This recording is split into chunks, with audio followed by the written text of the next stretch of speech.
Hi, welcome to another episode of Amateur. My name's Emily, and I'm your host.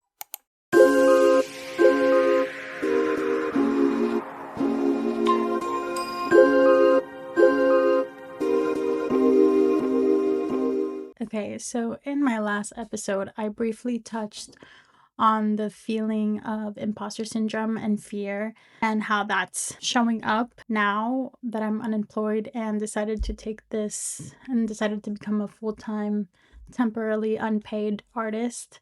But now that I've had more time to sit on it and be therapized on it, I think I figured out where those feelings are actually coming from. And that's what I want to talk about today. If you're anything like me, before you create anything, there's a moment where you pause and think, why am I creating this? Who is it for? Is it worth creating? And I'd say, like, sometimes this happens even subconsciously. Like you want to create but don't know exactly what, or there's just like something holding you back that you can't quite put your finger on. And I was reading The Creative Act by Rick Rubin, and in it he writes about how we all process data and the world through a filter. And he says, to navigate our way through this immense world of data, we learn early in life to focus on information that appears essential and tune out the rest. Now, he doesn't mention what exactly these filters are, just that they are all unique to each of us. But my guess is that many of us have some of the same filters, whether that's cultural or societal norms, familial expectations, or the simple idea that whatever we create must be important to be valuable, and that our silly little art is just that. And I think that's where my imposter syndrome unfortunately comes in, because I have always known that whatever I do, I want the work that I am doing to feel important. And to me, importance has always equated to some form of activism. For example, in 2020, where I felt like I truly was doing work that was aligned with this belief, I was creating and sharing my art to speak about the fuckassery that was going on in the world. And I believe so badly that this was what I was meant to do, that I opened up my own brand studio where I worked exclusively with activist-based businesses that were bringing something good to the world.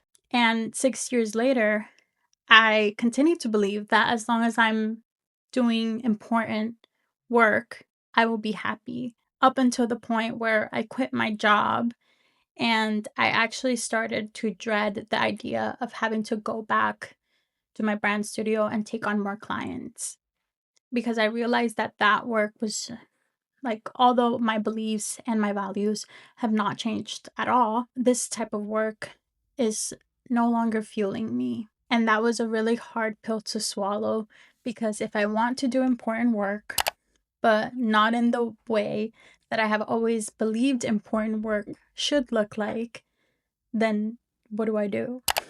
Is the silly art that I've been doing for the last few years to bring me joy and keep me sane less important than the work that I used to do, and therefore not worth sharing? More importantly, what's been coming to mind is, if I pursue my silly little art and not the other, am I any less of an activist? All of that to say is, I think that's the filter in which I create from.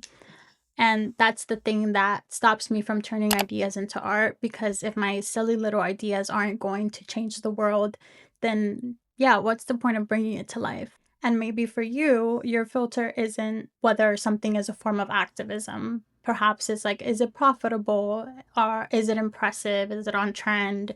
Like, does this appeal to my target audience, or whatever the fuck?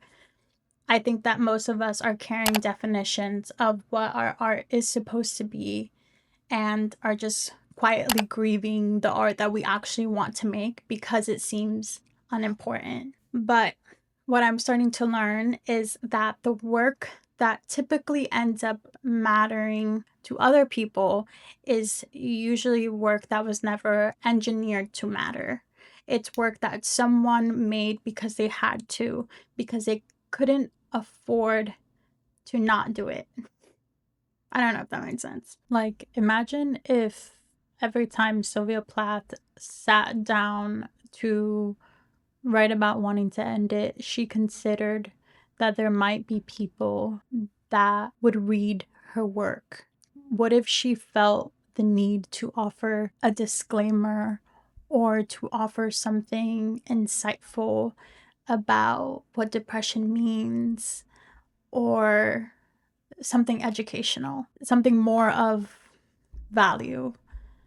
I don't think that that would have been true to her and her experience and what she was going through. I don't know if we would have loved her work and deemed it so raw and honest if she would have done that. Looking back at 2020, where I shared my work so fearlessly and so unapologetically, yes, in a way it was a form of activism, but the catalyst was my father being deported. And I used art as a form to grieve and work through the rage. I didn't consider if the thing that I had to say was important to other people. I didn't consider whether or not my art was good. And looking back, it sure was not.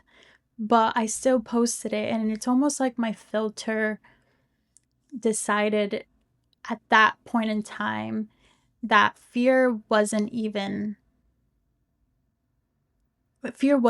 essential. Like, there was so much grief and there was so much rage. I let those feelings guide me into creation rather than the imposter syndrome and the fear that's coming up now, which makes me think about, like, do different filters enable us to act in different ways? I don't know. That's a rabbit hole we won't get into. In my case, and hey, probably in Sylvia Plath's too, we use creation as a form of self-care. Audre Lorde says self-care is not self-indulgence, it's self-preservation.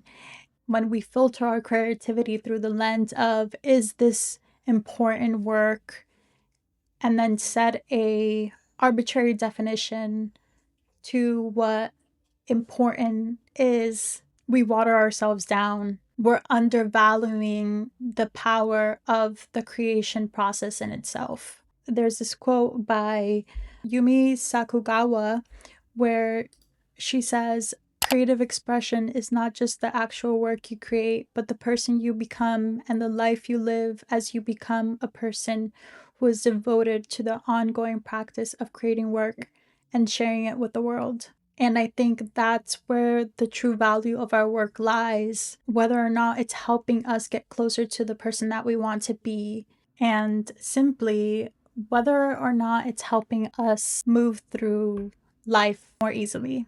I think my silly little art right now is the most important thing for me. I am enjoying becoming a better artist and figuring out what my style is. It's allowed my imagination to run rampant, and I truly believe that I can do anything. The more I create, the more I believe in myself. And I think that as a Dominican lesbian non-binary person from the Bronx, and if you know, you know, I am proving to myself that people like me can live this type of life, that I can live the most joy-filled creative life of my dreams. And hopefully I am also inspiring someone else to do the same. That's my form of activism right now, and it's definitely different than I thought it would look like 6 years ago, but that doesn't make it any less important. In conclusion, that's the thing about filters. Although we will always have one, because as Rick Rubin says, if we don't have one, we would be so overwhelmed by everything the world has to throw at us. And I have ADHD and I get overwhelmed really easily, and I need my filters. The great thing is we get to decide and redefine what counts as essential. For me right now, the most essential thing is being able to turn whatever idea in my head and put it out into the world, whatever that looks like, no matter how bad or amateurish it looks like. I will shut the fuck up, and I will just close this off with a quote I saw on Pinterest.